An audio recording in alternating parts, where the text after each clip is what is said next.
We talk Kings Oilers, the LA Kings in 2023, and look ahead as well with Auston Stanovich of the Hockey News on this edition of Locked On LA Kings.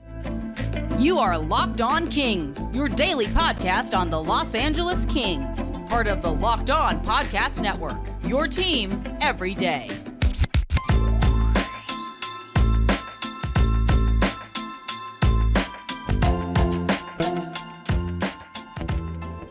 Hey, Kings fans, welcome to Locked On LA Kings, part of the Locked On Podcast Network, your team every day. Thanks for making Locked On LA Kings your first listen every day. We are free and available wherever you get your podcasts. We'd love for you to leave us a positive comment on Apple Podcasts if you're a fan of the show. And we're on YouTube. Please like and subscribe if you're enjoying this content. I'm Eddie Garcia, your host of Locked On LA Kings. I've worked in sports media for the past 30 years, 20 plus years at the Fox Sports Radio Network. Also co-host of the Puck Podcast, a weekly NHL review show that's been putting out content for the last 17 years, and a passionate LA Kings fan for over 30 years. Today's episode brought to you by FanDuel. Make every moment more. Right now, new customers get $150 in bonus bets with any winning $5 moneyline bet. That's $150 back if your team wins. Visit FanDuel.com/lockedon to get started. Well, Happy New Year. As we get into 2024, we are going to have a little bit of a different show today to ring in the new year. We are going to have a recap of the game against the Edmonton Oilers on Saturday, but we're also going to welcome in a special guest to talk about that game and the Kings so far and looking ahead as well. And his name is Auston Stanovich. He is with the Hockey News and covers the LA Kings, as well as another team that's in Orange County, which we will not talk about. Hey, Auston, how are you? Happy New Year. I'm doing fantastic. Happy to, make my second appearance on this podcast. Always a blast coming on here talking Kings hockey with you, and Happy New Year to you as well. Great to have you. Unfortunately, we're going to talk about the Kings closing out 2023 the way they ended the season the last 2 years, and that was with a loss to the Edmonton Oilers. If you missed it, let me give you a quick recap. Kings, who haven't had great starts recently, solid first period, scored a couple of goals, including one on the power play, breaking a slump there to take a 2-0 lead. Kevin Fiala, his 8th of the year. Kempe and Doughty had the assists. And then the second goal, Adrian Kempe gets his 12th of the season. I should say Kevin Fiala got the goal on that one. No, I'm not flipping that right. It was Kempe. Kempe got the goal. 2-0 after one period. Second period, the Oilers would strike back. Power play goal from Connor McDavid. And then they score on a 4-on-4. McDavid setting up Draisaitl. So we're tied 2-2 going to the third. No scoring in the third. No scoring in overtime. We go to the shootout, and Edmonton, unfortunately, gets the extra point. Skates off with a 3-2 victory. We do have a quick look at the game stats here in this one. The Kings do outshoot Edmonton just barely, 28-26. Both teams 1 for 4 on the power play. Face-offs, just a very slight advantage for the Kings, 28-27. Block shots goes to Edmonton, 16-12. And a very rare game where the Kings out-hit an opponent, 23-16. That doesn't happen too often with the Kings this year, but they do fall to 28-5, 7-6-4 at home. And they wrap up that stretch of 7 straight games against Pacific Division opponents going 4-2-1. So Auston, looking at the game against the Oilers, a little bit of a different feel because of the recent history, I guess, between the two teams. Kind of felt like a little bit of a playoff atmosphere there. I know you were there also at Crypto.com Arena, but just your general thoughts as far as the Kings and what we've seen so far. Let's talk about what we saw in the game against the Oilers. Yeah, you kind of mentioned it was almost the opposite of what we've seen from them in recent games. They came out really hot in the first period. I mean, absolutely dominated that period, frankly. Ended up 2-0. And then Phil Deneau made the point after the game that it was really getting into penalty trouble in the second, letting them get momentum on that power play that the Kings are very familiar with. The Kings have, taken a lot of damage from that power play in recent years. And Connor McDavid did it again, and that got the ball rolling for Edmonton. And once they get rolling, it's very difficult to stop them. Certainly the Kings weren't bad in that game by any means. I mean, it's going to be tough if you only score 2 goals against Edmonton, but they also made it tough on the Kings. And I think the standout for me, it's always going to be the matchups in that game. The Kings got the matchups they wanted to. They got Kopitar out there against Draisaitl. Those two lines Kings won that battle all night. I mean, that top line was all over the Draisaitl line. Got their one goal, probably a little unlucky not to get more. The Dano line matches up with the McDavid line, and they kind of just, I don't want to be insulting them, but they hung on for dear life, which is kind of what you do when Connor McDavid's on the kind of streak he has. They kept him off the score sheet at 5-on-5, so they do their job. And then you look to that third line matchup, the Dubois line versus the Derek Ryan line. And I think Dubois did have a good game. I agree with Todd McClellan after the game that he played well. They didn't find the score sheet. Arthur Kaliev, I don't say this lightly. He was awful last night, and that really did not help the Kings. That really stunted that line and did not allow them to win that matchup in the way they should have. The way the Kings matched it up, that really needed to be a line that took over the game, that had at least a goal. And I think if you have, just for sake of argument, Victor Arvidsson, who's out with injury right now, instead of Arthur Kaliev, this is a completely different game because of that matchup. So a little unlucky there. You get pegged by Connor McDavid on the power play, and then again in another, not special teams, but special situation 4-on-4. It's going to happen against that team, and then the shootout's kind of a lottery. So I don't think that there's much to learn from last night's game, really. It was just a tough opponent. It's always going to be tight, physical. We saw that kind of nastiness in that game, and those games are always going to be kind of a shot in the dark, And again, I think looking to the future, what the positive thing is that your top six matchup, you got what you wanted. I think the Kings did well in that, and in the future, you just need that third line to really take over the game. Yeah, and Kaliev actually got benched for a few shifts there in the third period as well. So we'll see if there's any changes going forward in the game coming up against Toronto as far as that goes. But obviously the big spotlight going into this game was the Kings' number one ranked penalty kill against the Oilers' top 5 power play, and a power play that we've seen do so much damage recently, especially in the playoffs. And it's a very small sample size, but was there anything you took away from this matchup as far as how the Kings' power penalty kill did against their power play? Again, 1 for 4 for Edmonton with the man advantage. Oh, they did great. I mean, again, I think it's such a stark improvement from what we saw really in the last 2 years against Edmonton. They had that huge kill on the 5-on-3 in the second period, which kind of grabbed a little bit of momentum back for the Kings. Give up 1 to that power play. It is what it is. Again, when Connor McDavid's scoring 2 points a game right now, you're kind of at his mercy to an extent, right? Like, you can't be that upset that he got a goal on the power play, because that's kind of what he does, especially a goal like the one he scored where he comes from the goal line and beats your goalie up top. I mean, what are you going to do about that? There's nothing. The Kings moved that diamond where you give up almost that exact play because 99% of the league isn't scoring from that spot. He's the 1% that can do it. And you kind of put your hands up and say, Connor McDavid beat us. It's going to happen. 1 for 4, you're happy with that. I think in a normal situation across the series, if you're going 1 for 4 every game, you like your chances. And obviously good to see the Kings get a power play goal. It has not been a strength for them this season as it was last year. Do you think the power play, other than possibly an addition of Victor Arvidsson at some point, but do you think the power play of the Kings at this point basically is what it is? Or do you think that there is a way the Kings can significantly improve at this point? Or is it kind of, this is the way it is this year? It's just not going to be great. It's just going to be average at best.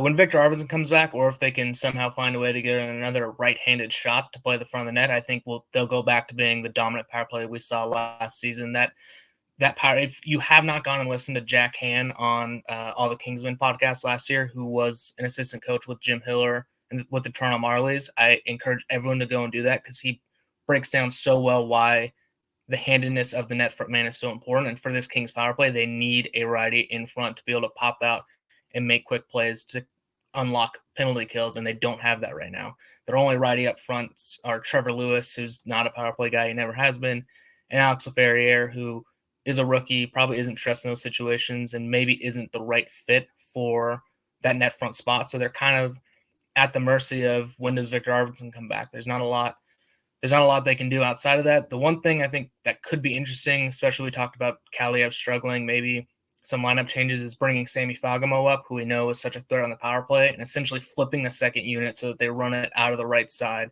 and the one-time threats on the left side. I think that is an option. You then stick Bill Dubois in front, where he's had a lot of success in his career, and you can run it that way. That's maybe the only switch I can see without just waiting on Victor Arvidsson. After every Kings game, we usually talk on the show about what we liked and what we didn't like about the game. Is there anything in particular that you did like about the Kings' performance against the Oilers? Anything that kind of struck you as far as that? On a positive, I think that was the best the Kings have dealt with Edmonton physically over the last 2 years. I think at times they were pushed around by that team. I don't think we saw that last night. I think I was talking to Connor Doyle or Rink Lords on Twitter. That first shift when you see Phil Deneau dump the puck in and just full tilt, try and put Evan Bouchard through the glass, that's what you want to see in a rivalry game. Like, he's a physical player, but you don't often see those kinds of plays from him. And when you see that, you know this team's engaged. This team is physically willing to stand up, and I think we saw that I think that was a very positive thing from that game. He didn't get on the score sheet, and a lot of people were upset with him. I thought Pierre-Luc Dubois had a very good game. I think if he had I don't want to put the blame on his line mates because I don't think that's fair to them, and I think that's cutting him too much slack. But I do think if you had another player of a higher quality on his line, I think they get a goal. I think I said it after the Vegas game. I think if he repeats that same night every single night, the points will come, and he's going to be a very impactful player for the Kings. So even though there's a lot of disappointment because he didn't get onto the score sheet, I was pretty pleased with how Pierre-Luc Dubois played, actually. I don't know if you were able to. It's something that I noticed. I know Vladislav Gavrikov was physically matching up really well against Leon Draisaitl, was physical with him against the boards, even had Draisaitl get frustrated and take a penalty against him as well. So that was nice to see because Draisaitl can be a beast, as we saw in the playoffs last year. Certainly liked the start for the Kings. Thought they were the better team 5-on-5. And again, good to see him get a power play goal and snap out of that. Was there anything in particular you didn't like about what the Kings did against the Oilers? I mean, Todd McClellan said it kind of after the game, the play of Arthur Kaliev. I don't think anyone would like that, even Artie. He struggled all night, but getting outside of just kind of bagging on him, the penalty kill was good, but I think they put themselves in more penalty kill situations than you would like against that team. I think you have to stay more disciplined. A couple offensive zone penalties that you maybe don't need to take, a couple just ill-disciplined plays, and you need to score more than 2 against the Edmonton Oilers if you're going to win games. I just complimented Pierre-Luc Dubois, but that line as a whole needs to be more productive. And I know Todd McClellan has talked about the Kings playing in pieces. I think he calls it that. And we've kind of seen that lately, right? There hasn't been that 3 periods of great hockey. They had a good first against the Flames, and they took a bunch of penalties and got out of their game. Not great starts against the Sharks and Golden Knights, and then they get a good start against the Oilers and kind of can't sustain it through. Did you feel like it's another one of those games where they're good in pieces but not putting it all together? I definitely think there's an element of that. I also, personally, that kind of thing worries me less against the top teams like the Oilers than it does against the Sharks or the Flames, where they should dominate for 60 minutes. I don't think it's very realistic to expect them to come in and dominate for 60 minutes against another team that's a cup contender. I mean, that's just, teams don't really do that, generally speaking. So I think it's okay to have those swings of momentum where you're going to carry play for a while, the other team's going to carry play for a while, and then it becomes, how do you do your damage when you're carrying play, and how do you mitigate damage when it's coming back the other way? I thought the Kings did okay in that. Again, the penalty trouble in the second period, as Phil Deneau talked about after the game, really, I think, was a big problem for them. It also puts so much stress on those high-end penalty kill guys like your Gavrikovs. Your Daddy played over 30 minutes. And I mean, it puts so much stress on those guys when you keep having to back-to-back kill penalties in one period. So certainly it's something to keep an eye on. I'm not as concerned in the playing in pieces against those top teams. I think it's just part of those kind of games.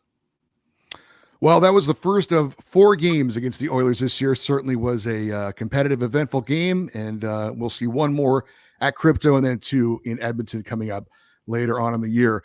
We're going to talk a little bit about what we've seen from the Kings in 2023 this season. We'll do that with Auston Stanovich here, coming up on Locked on LA Kings, your team every day.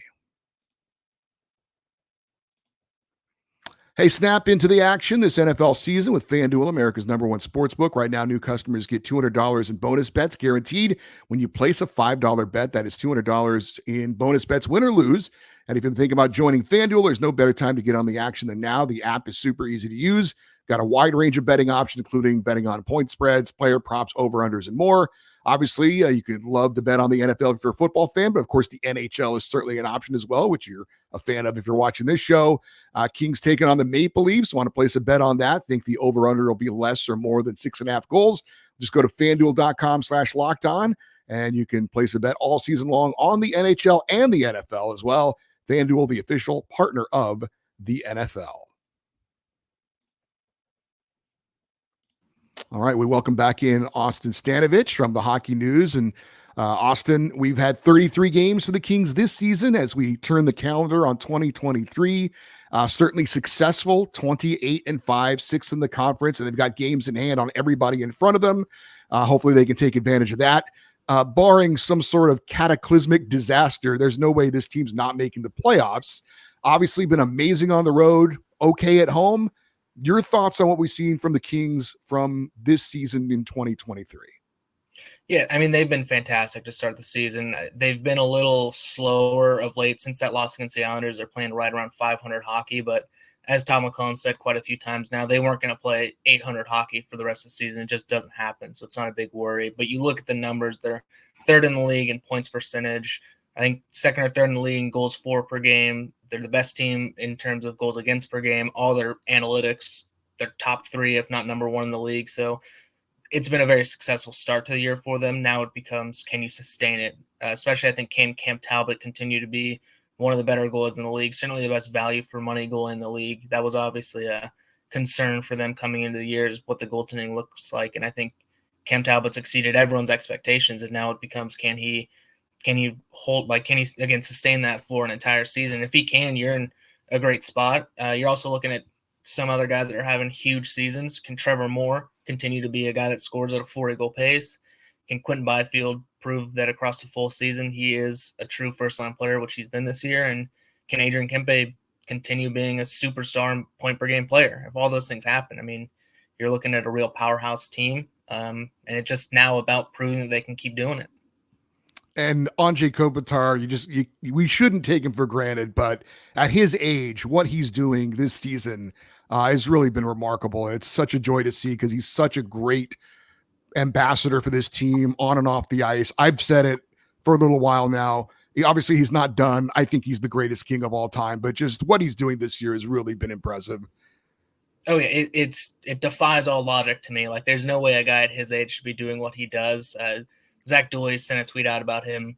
I think he said it was the best counter year he's had since like 14. I don't remember what the exact one was, but best counter year he's had in a long time. He's, other than Sidney Crosby, he has the most points for 35 plus players. I mean, the guy's just never stops. And I think it's almost, I don't want to say it's expected because you should never expect a guy at his age to be doing this, but he's also a guy that benefits from, he was never blazing fast. He didn't have that speed. He was all about strength and hockey IQ, which isn't going to go away anytime soon.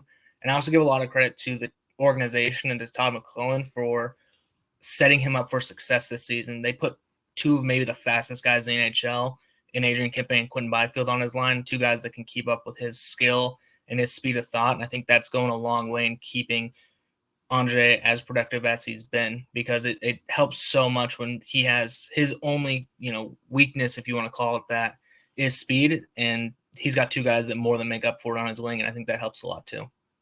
You mentioned Pierre-Luc Dubois, and I'm sure you've seen a lot of the comments from fans as much as I have.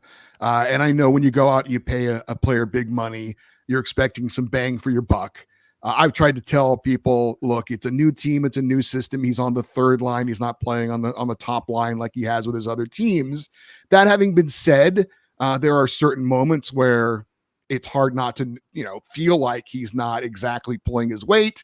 What has been your thoughts so far? We talked about through the first 30 games or so for Pierre-Luc Dubois, and I know we're going to look a little bit more ahead in a second, but what do you think? Do you see him improving the rest of the season? And when it becomes the most important time, playoff time, that's when we're going to kind of see what an asset he can be. Yeah, I mean, I definitely think Pierre-Luc Dubois, from a production standpoint, if nothing else, is going to improve. I think his time so far with the team is a tough one to talk about at times, because I think there's a lot of things going on that are true. I think that without question, he has not been good enough. He is not producing enough points. He cannot finish the season at the current pace he's on. I also think it's true that he hasn't been put in the best spot to succeed by the organization right now. I don't think having Alex Ferrier, who has been very good this year but is a rookie, has not been overly consistent, again, as expected for a player at his age, and a player in Arthur Kaliev who's struggled at different times, and I don't think complements Pierre-Luc Dubois very well. I don't think those things are doing him any favors. It's also difficult for him to come in, learn a new system, a very specific system as well, new team, all those kinds of things that are working against him. So I think it's a couple different things going on where I get why fans are frustrated and say, I don't care about context. We're paying this guy $8.5 million. We give up all these assets for him. He has to start producing. And I get that. Sure. I think there's, I think that's to an extent, that's a fair stance to have on it, but also we can recognize that he hasn't been put in a great spot to succeed. He's dealing with a tough situation. I think he's improved in some of the small areas of the game. His face-off percentage in recent weeks has been significantly better than they've ever been in his career, which I think is huge. I think he's still adapting to being a more defensively responsible center, which he's never really done for a sustained period. And I know Todd McClellan's asking from him.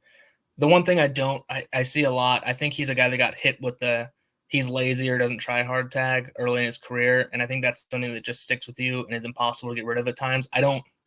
I've never looked at him and thought this guy's lazy. I don't think he's a buzzsaw like Trevor Moore, but I think he's a guy that because he got that tag, every time he stands up straight and doesn't, power his way through every stride at 100 miles an hour, like, oh, look at Pierre-Luc Dubois being lazy again. I don't agree with that. I think those criticisms are unfair to him. But again, I think there's two sides. Right? I get the criticism. I think a lot of it's fair, but also I think we have to recognize these things that are working against him. And certainly I think it will improve. I think they will find a line that works better for him than the current one. And when that happens, the production will come with what has been better play of late.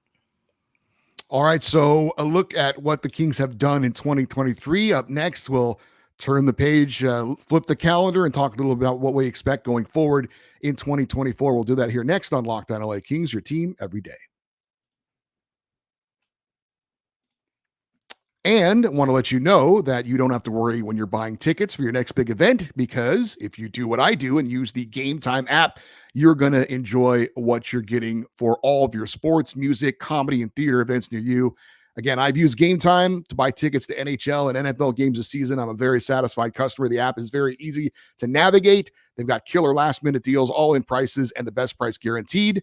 Gametime is the only ticketing app that gives you complete peace of mind with your purchase. And I love it. You can view your seats before you buy it. You know exactly what you're going to get when you get there into your seats. Gametime takes the guesswork out of buying tickets. All in prices show you the total up front, so you know you're getting a great deal without any hidden fees. Buy tickets in seconds with the app. Just download Gametime and create an account. Use the code LOCKEDONNHL for $20 off your first purchase. Terms apply. Again, create an account, redeem the code, download the app, and go to Locked On NHL, LOCKEDON NHL for $20 off. Gametime, download it today. Last minute tickets, lowest prices guaranteed. And the LA Kings are going to face the Toronto Maple Leafs 7 p.m. Pacific time on Wednesday. Catch every moment of the hometown broadcast of your LA Kings with SiriusXM on the SXM app. Just search LA Kings. Back with Auston Stanovich here. And Auston, as I said, the Kings are going to be a playoff team. We just saw them wrap up a season series against the Golden Knights going 1-1-1. That is a first-round playoff match up as it stands right now. What would your thoughts be on a Kings Golden Knights playoff series? I think that would be must-watch TV. I think that would be maybe the best first-round matchup in hockey right now if it was to happen. And I think the Kings, I don't think you can be, overly confident going in there and thinking you're the favorites against the Golden Knights. They're defending Cup champs and still look very good. But I certainly think that is a matchup they can win. It comes down to a lot of things I kind of touched on earlier with can Cam Talbot sustain this? Can the couple guys having huge seasons sustain it? And one of the biggest things I think heading into the playoffs is how does Victor Arvidsson look when he comes back? I think he's going to be such a game changer for them. He's been one of the best players for the Kings, one of the most creative players for the Kings over the last few seasons. And as we mentioned earlier, his impact on the power play is going to be huge. If they can get back to being one of the best power plays in hockey, in addition to having the best penalty kill in hockey, it's the kind of thing that can really win a series for you. And the way Andre Kopitar is playing, he can match up with Jack Eichel. Then you have Phil Deneau to match up with either Carlson or Stevenson, whichever matchup you prefer. And then, again, you're looking at can Pierre-Luc Dubois with whoever ends up being on his line after Victor Arvidsson comes back, really flip that series for you. That's the that's what Rob Blake said when he acquired Pierre-Luc Dubois. Those are situations you want him for in the playoffs when games get really tight, really chippy. That's when he thinks Pierre-Luc Dubois is going to be a difference maker. And if he can do that, I think the Kings can make a deep run and will make a deep run. Do you have a New Year's resolution for the LA Kings? Something you'd like to see them definitely improve on for this coming season? Pierre-Luc Dubois starting to find the net. It's definitely one of them. But other than that, they're playing so well. It's hard to pick out, getting kind of nitpicky to pick out something that they really need to improve on. But I think let me ask you this: what would you like to see them be better at in 2024? A more consistent power play, or be a better team at home? Ooh, that's a really good one. I'll say a better team at home. I think that one's because that one to me has got to be more mental. I think there's positives on the horizon. Again, Victor Arvidsson coming back for the power play, but at home, I think that it's just a mental block at this point for this team. So I think that would be a good New Year's resolution for them, is to figure out whatever bad juju they have going into that locker room, kind of get it out of there and really start looking like the team they look like on the road at home. And any favorite moments that kind of stand out for you to close out 2023? Anything that kind of sticks in your mind individually or as a team for the Kings last year? Yeah, I was thinking about that for a while earlier when he told me about it, and I was trying to pick out one of the Andre Kopitar milestones or records. I was like, God, the guy hit or broke 40 of them this year. I don't think I pick one. So I think the Dustin Brown jersey retirement and statue unveiling has got to be the top moment for the Kings in 2023 for me. Just he meant so much to the organization for so many reasons, and I think the organization really knocked it out of the park with that whole ceremony and how they handled that. So for me, that was the standout moment in 2023. Yeah, and seeing that and knowing what happened with Jonathan Quick, I hope that in the not too distant future, and I know Quick's doing insanely well with the Rangers, maybe though in the not too distant future, we can have a really special moment like with Jonathan Quick like that and kind of close that chapter and the way we kind of all want it to. But you're right. I thought that was a great moment with the way the whole thing went with Dustin Brown was really amazing. Auston, it's always amazing having you on the show. Really appreciate you giving some of your time. You guys should obviously be following Auston on X or Twitter. He's at Stanovich, Stanovich. And of course, you can check out his work at thehockeynews.com. Auston, again, great insights. I love talking Kings hockey with you. Thanks again for your time. And as I said, Happy New Year. Absolutely. I love coming on every time, Eddie. Anytime you want me, I'll be on here, and Happy New Year to you as well. All right. Really appreciate it. Thanks, Auston. And again, we'll look forward to talking to you again later on this season. Thank you. Mm-hmm. All right. So we thank Auston Stanovich for joining us, and we thank you for joining us as well.